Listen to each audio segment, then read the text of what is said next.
Good morning dear students. आज हम लोग अध्याय 6 रेखाएं और कोण की प्रश्नावली 6.1 शुरू करेंगे, जिसमें पहला प्रश्न है आकृति 6.13 में रेखाएं ए बी और सी डी बिंदु ओ पर प्रतिच्छेद करती हैं।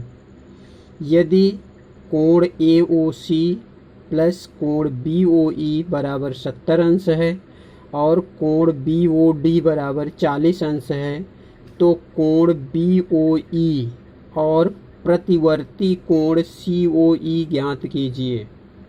यहाँ पे बताया गया है कि ए ओ सी, देखिए ए ओ सी ये कोण जो है और बी ओ ई ये कोण, ये दोनों मिलकर कितना है 70 अंश दिया हुआ है।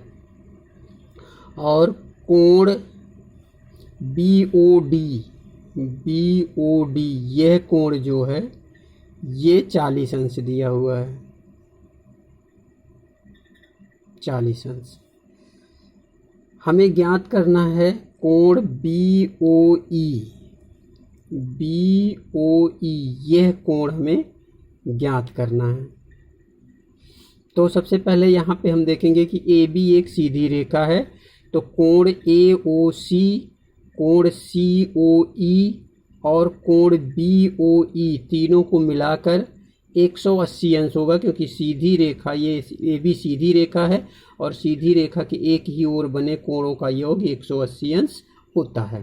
तो आइए शुरू करते हैं। दिया है कोण ए ओ सी प्लस कोण बी ओ ई बराबर 70 अंश और कोण बी ओ डी बराबर 40 अंश। अब यहाँ पे देखेंगे कोण ए ओ सी प्लस कोण बी ओ ई प्लस कोण सी ओ ई बराबर 180 अंश। रैखिक कोण हैं, सीधी रेखा में बने कोण हैं। और ए ओ सी और प्लस बी ओ ई का मान मालूम है आपको, ए ओ सी प्लस बी ओ ई बराबर 70 अंश दिया है, तो इसका मान यहाँ पे हम रख देते हैं 70 अंश। और कोण सी ओ ई 70 अंश प्लस इसकी जगह पर ए ओ सी प्लस बी ओ ई की जगह पे, इस पूरे की जगह पे हमने रख दिया 70 अंश प्लस कोण सी ओ ई बराबर 180 अंश। इसको ट्रांसफ़र कर लेते हैं। सी ओ ई बराबर 180 माइनस 70 अंश, कोण सी ओ ई बराबर 110 अंश। सी ओ ई मिल गया। फिर हम यहाँ पे नीचे की तरफ देखते हैं, ये इन तीनों कोणों का सी ओ ई, बी ओ ई और बी ओ डी, इन तीनों का, ये भी सीधी रेखा है सी डी, तो इनका भी योग 180 अंश होगा। तो यहाँ पर कोण सी ओ ई प्लस कोण बी ओ ई प्लस कोण बी ओ डी बराबर 180 अंश, ये भी रैखिक कोण है। सी ओ ई का मान मालूम है आपको 110 अंश प्लस बी ओ ई और बी ओ डी का मान मालूम है 40 अंश। इनका मान रख देते हैं, तो 110 अंश plus B O E plus 40 अंश बराबर 180 अंश। 40 और 110 जोड़ देते हैं तो 150 अंश हो गया। कोण बी ओ ई प्लस 150 अंश बराबर 180 अंश। इसको ट्रांसफ़र कर लेते हैं। कोण बी ओ ई बराबर 180 माइनस 150 अंश, ये हो गया कोण बी ओ ई बराबर 30 अंश। एक आंसर आपका मिल गया, बी ओ ई बराबर 30 अंश, पहला आंसर हो गया। अब प्रतिवर्ती कोण मतलब ये इधर से ये, यहाँ से यहाँ तक का ये कोण जो है, इसे हम प्रतिवर्ती कोण कहते हैं।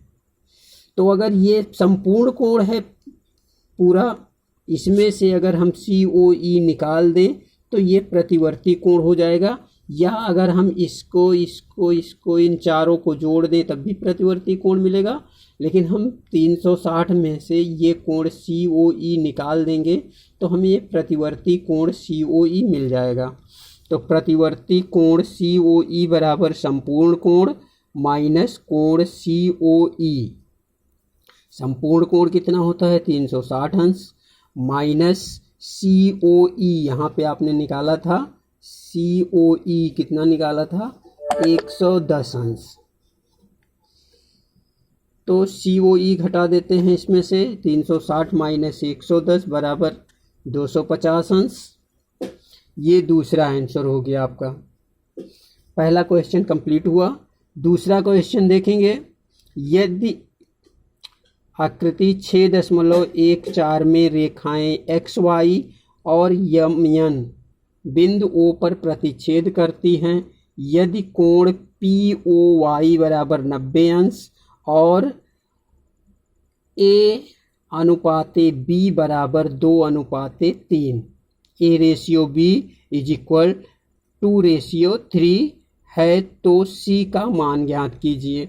अब यहाँ पर देखेंगे ये कोण पी ओ वाई ये दिया हुआ है 90 अंश और ए और बी में आपस में अनुपात है 2:3 का, लेकिन यहाँ से एक्स वाई एक सीधी रेखा है तो ए प्लस बी और प्लस पी ओ वाई बराबर 180 अंश होगा, क्योंकि सीधी रैखिक कोण है, ये सीधी रेखा बना रहे हैं।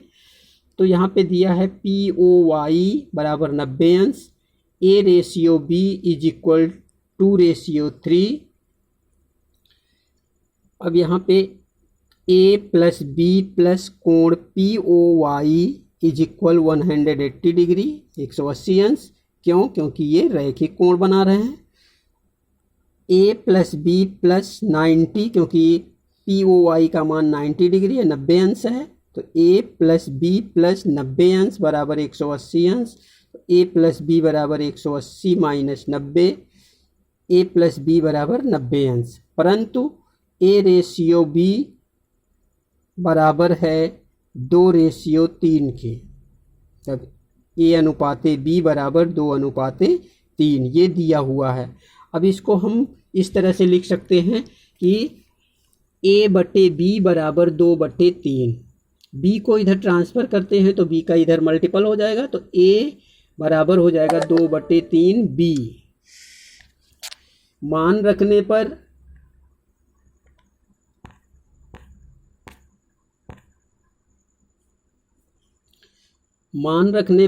a प्लस बी बराबर 90 अंश है, तो a की जगह पे हम 2/3 b रख देंगे, क्योंकि a बराबर 2/3 b है, तो a की जगह पे 2/3 b प्लस b बराबर 90 अंश। इन दोनों का एलसीएम ले लेंगे, 3 हो जाएगा, तो 2b प्लस 3b/3 बराबर 90 अंश, 5b/3 बराबर 90 अंश, 5b बराबर 90 गुणे 3, 5b बराबर 270 अंश, b बराबर 270/5 बराबर 54 अंश, b बराबर 54 अंश हो गया। अब a बराबर 2/3 b है, तो a का मान निकाल लेंगे, a बराबर 2/3 और b की जगह पे 54, 18×3 54 और 18×2 36, a बराबर 36 अंश। अब c ज्ञात करते हैं, तो देखेंगे यहाँ पे b और c को अगर मिला दिया जाए तो यमन एक सीधी रेखा बन रही है, तो इन दोनों को मिलाकर 180 अंश होगा, क्योंकि ये रैखिक युग्म है। दो कोणों का योग यदि सीधी रेखा बनाती है तो रैखिक युग्म होता है और इनका मान 180 अंश होता है। तो b प्लस c बराबर 180 अंश और b का मान आपको मालूम है 54 अंश, प्लस c बराबर 180 अंश, c बराबर 180 अंश माइनस 54 अंश, c बराबर 126 अंश। ये हो गया आपका दूसरा क्वेश्चन कंप्लीट हो गया। अगले वीडियो में तीसरा और चौथा क्वेश्चन कराया जाएगा। तब तक के लिए धन्यवाद।